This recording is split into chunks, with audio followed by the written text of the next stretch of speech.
সম্মানিত দর্শক, রাজনীতিতে কিছু অস্বাভাবিক ঘটনা ঘটে চলছে। অনেকগুলো শব্দ ফিসফাস করে উচ্চারিত হচ্ছে, যেগুলো রীতিমতো আতঙ্কের, যেগুলো অস্বস্তির, এবং অনেকগুলো ঘটনা দৃশ্যমান, যে ঘটনাগুলো ঘটছে অথচ সেগুলো ঘটার কথা নয়। সরকারের বয়স মাত্র ২ মাস, এবং সঙ্গত কারণে এই ২ মাসে তাদের জীবনে অনেকগুলো অস্বাভাবিক ঘটনা ঘটে গেছে। ইরান যুদ্ধ, দেশের অর্থনৈতিক যে দুরবস্থা, আইনশৃঙ্খলার অবনতি, এবং দেশি বিদেশি যে চক্রান্ত, তার মধ্যে মার্কিন ডিপ স্টেটের যে তৎপরতা, এই তৎপরতার কারণে সরকারের মধ্যে এক ধরনের ভীতি কাজ করছে।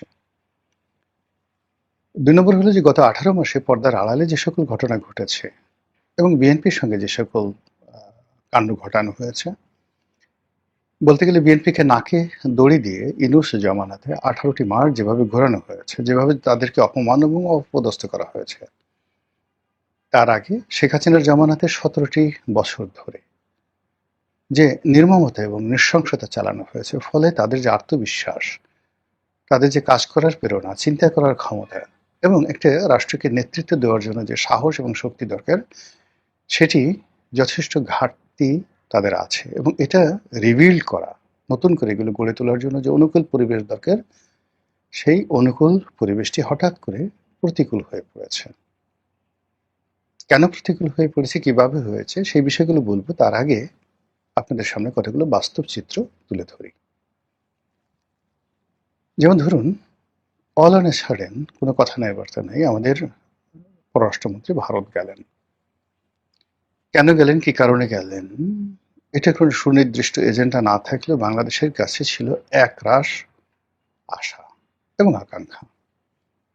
তো সেই আশা আকাঙ্ক্ষার ফলশ্রুতিতে ভারতে ইতিবাচক কিছু একটা হয়েছে, এটা আমরা এখন পর্যন্ত টের পাইনি। নর্মালি পররাষ্ট্রমন্ত্রী গেছেন, তার সঙ্গে অজিত দোভালের বৈঠক হওয়ার কথা, তার সঙ্গে জয়শঙ্করের যে বৈঠক, সেই বৈঠকে কিছু অমীমাংসিত বিষয়ের ব্যাপারে মীমাংসা হওয়ার কথা। এমনকি যদি ভারত সরকারের উদারতা থাকতো, তাহলে সেক্ষেত্রে তিনি একটি সৌজন্য সাক্ষাৎ হলেও নরেন্দ্র মোদীর সঙ্গে দেখা করতে পারতেন, অমিত শাহের সঙ্গে দেখা হতো, তারপর এমনকি রাষ্ট্রপতির সঙ্গে তার দেখা হতে পারত। কিন্তু তার কোনো কিছুই হয়নি। তিনি এসেছেন এবং তিনি ভদ্রলোকের মতো চুপচাপ কিছু কথাবার্তা বলার চেষ্টা করছেন, কিন্তু সেটি আশাব্যঞ্জক নয়। তিনি এখন জাতিসংঘের সাধারণ পরিষদের সভাপতি হবেন, যেটি এরশাদ জামানাতে একসময় হুমায়ুন রশিদ চৌধুরী হয়েছিলেন। তো এটি আবার তিনি হবেন এবং আন্তর্জাতিক অঙ্গনে ব্যস্ত হয়ে পড়বেন। এই জন্যে দেশের কাজ বাদ দিয়ে এখন তিনি আন্তর্জাতিক ব্যক্তিত্ব হিসাবে ভোট পাওয়ার জন্য বিশ্বের বিভিন্ন দেশে ঘুরে বেড়াচ্ছেন। অথচ পররাষ্ট্র মন্ত্রণালয়ের মতো অত্যন্ত গুরুত্বপূর্ণ, খুবই গুরুত্বপূর্ণ একটি মন্ত্রণালয়ে যেভাবে দলীয় লোক থাকা দরকার, দলের এজেন্ডা বাস্তবায়ন দরকার, এবং যেভাবে প্রধানমন্ত্রীর যে অভীষ্ট লক্ষ্য, উদ্দেশ্য, কামনা বাসনা এই মন্ত্রণালয়ের মাধ্যমে আন্তর্জাতিক অঙ্গনে ছড়িয়ে দেওয়া দরকার, সেই কাজটি যিনি আছেন, জনাব খলিলুর রহমান, তিনি করতে পারবেন না।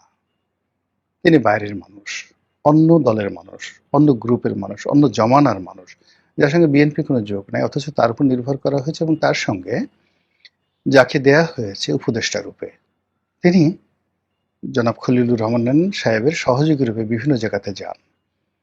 তার আচার আচরণ, কথাবার্তা, চালচলন দেখে একটা শিশুও মনে করবে না যে তিনি জনাব খলিলের উপর প্রভাব বিস্তার করার ক্ষমতা রাখেন। আর পররাষ্ট্র বিষয়ে তার যে ধীশক্তি, এটি আছে বলে আমার কাছে ব্যক্তিগতভাবে মনে হচ্ছে না। তিনি জাস্ট দেখছেন, শুনছেন, শিখছেন এবং ক্ষেত্র বিশেষে প্রোটোকল মেনটেন করছেন, দ্যাটস অল। তো এই জিনিসগুলো আমরা দেখতে পাচ্ছি। আচ্ছা, এর ফলে কি হচ্ছে, পররাষ্ট্র বিষয়গুলো নিয়ে ফিসফাস হচ্ছে। খলিলুর রহমান কি আমেরিকার লোক, ডিপ স্টেটের লোক, ডক্টর ইউনূসের লোক, নাকি ভারতের লোক?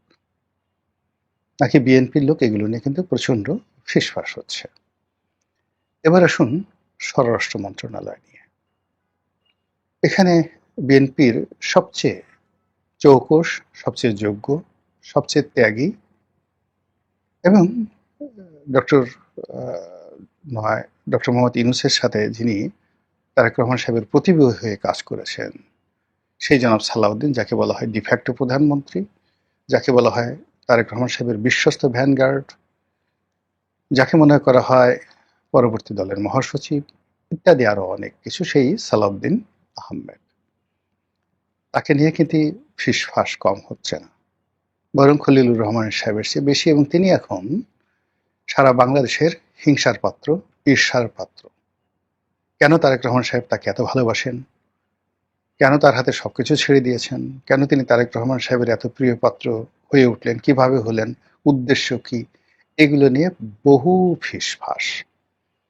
তার যারা শত্রু, তারা কেউ তাকে সালাউদ্দিন বলছেন, কেউ তাকে শিলং সালাউদ্দিন বলছেন, কেউ তাকে যাকে বলা হয় এস আলমের প্রতিনিধি বলার চেষ্টা করছেন, এবং তাকে ছোট করার জন্য তার প্রতিপক্ষ, তার শত্রু যারা আছে, এমন কোনো কর্ম নাই যেগুলো প্রকাশ্যে এবং গোপনে করছেন না। ফলে এই মানুষটি তার সমস্ত যোগ্যতা, অভিজ্ঞতা, সততা কিংবা অন্য যে সকল গুণাবলী রয়েছে, সবগুলোকে তিনি রীতিমতো একেবারে পটেটো, মানে যাকে বলা হয় চিপস, আলু ভাজি করে ফেলেছেন, অথবা আলু ভর্তা বানিয়ে ফেলেছেন। তার মুখে হাসি নেই।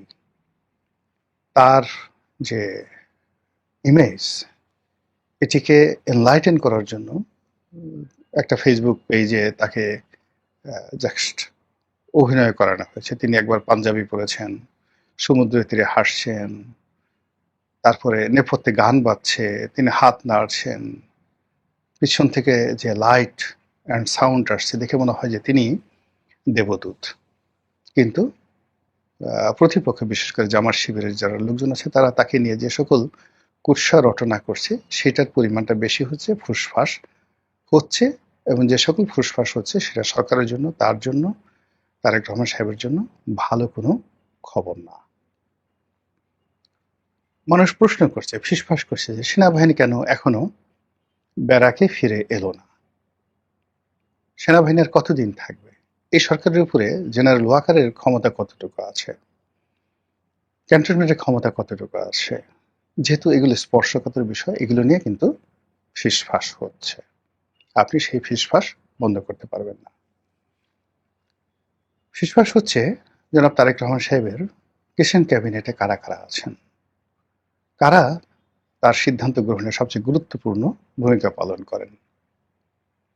তিনি কি সব সিদ্ধান্ত নিজে নেন, নাকি কেউ তাকে প্রভাবিত করে? তিনি যে বক্তব্যগুলো দেন, সেগুলো কে লিখে দেয়?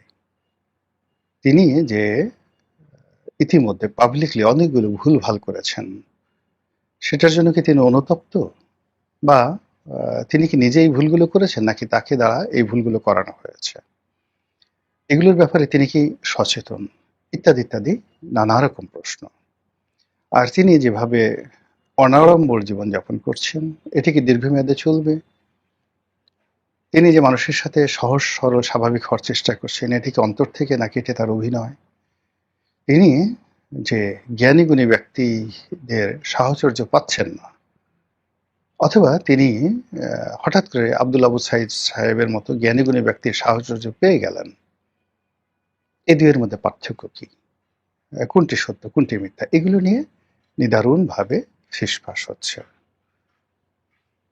ফিসফাস হচ্ছে আমেরিকাকে নিয়ে, ফিসফাস হচ্ছে গুপ্ত শক্তি নিয়ে, ফিসফাস হচ্ছে জামাতের সঙ্গে বিএনপির সম্পর্ক নিয়ে, ফিসফাস হচ্ছে জামাতের সভাপতির সঙ্গে তার ব্যক্তিগত সম্পর্ক নিয়ে, ফিসফাস হচ্ছে আওয়ামী লীগের সঙ্গে সমঝোতা নাকি শত্রুতা, ফিসফাস হচ্ছে জামাতের সঙ্গে সমঝোতা নাকি শত্রুতা, ফিসফাস হচ্ছে সংসদের বিভিন্ন মন্ত্রীদের নিয়ে, যে এই মন্ত্রীরা কি থাকবে, নাকি বাদ পড়বেন, নাকি পরিবর্তন হবে, নাকি দপ্তর পরিবর্তন হবে, যারা ইতিমধ্যে ব্যর্থ হয়েছেন তাদের কি হবে, আর একজনই কি সফল হয়েছেন। এ সকল বিষয় নিয়ে নানা রকম ফিসফাস হচ্ছে। আর যত বেশি ফিসফাস হচ্ছে, ততই সরকারের যে কাজের গতি সেটা কমে যাচ্ছে। সরকার নড়বড়ে হয়ে যাচ্ছে। মানুষ খুব অল্প সময়ের মধ্যে নানা অলক্ষণে স্বপ্ন দেখছে, অলক্ষণে যাকে বলে আশঙ্কা করছে, যেটিকে সিঁদুর মেঘ দেখলে ভয় পাওয়ার মতো ঘটনা। আর এগুলো যত বেশি হচ্ছে, তত বেশি এই যে একটি নতুন সরকার, সেই নতুন সরকারের যে কর্মকাণ্ড, সেই কর্মকাণ্ডে স্থবিরতা চলে আসছে। অবস্থা দৃষ্টে মনে হচ্ছে আমরা আসলে একটা অভাগা জাতি। নানা রকম প্রাকৃতিক দুর্যোগ, নানা রকম দেশি চক্রান্ত এবং আমাদের সমাজে দক্ষ অভিজ্ঞ লোকদের অভাবের কারণে আমরা হাজার হাজার বছর ধরে নিজেরা মারামারি করি, কখনো বিদেশিদের দ্বারা আক্রান্ত হই এবং আমাদের শ্রমের ফসল প্রায় বেশিরভাগ ক্ষেত্রেই বন্যার জলে ভেসে যায়। মহান আল্লাহ আমাদের সবাইকে হেদায়েত দান করুন এবং হেফাজত করুন। আসসালামু আলাইকুম ওয়া রাহমাতুল্লাহি ওয়া বারাকাতুহু।